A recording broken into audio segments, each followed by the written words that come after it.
Welcome back to the Accelevents Fund a Need overview series. In this segment, we'll show you how to submit a demo pledge in order to see how the system works. We'll start off by going to our event checklist and clicking on the first step here, which is submitting a sample pledge. This will show you how you can donate via text message for your Fund a Need. So when we click on that step, we'll be prompted to enter our cell phone number.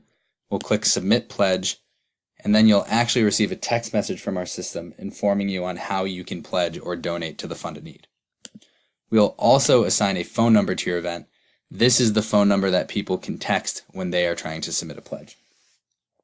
So while you can't see it right now, I am responding to the text message I received with the pledge that I'm submitting. I'm actually submitting a $500 amount. We can now go into the Activity section and Fund a Need tab on our menu, and we'll see that pledge that I just submitted. So you'll see the total proceeds is $500.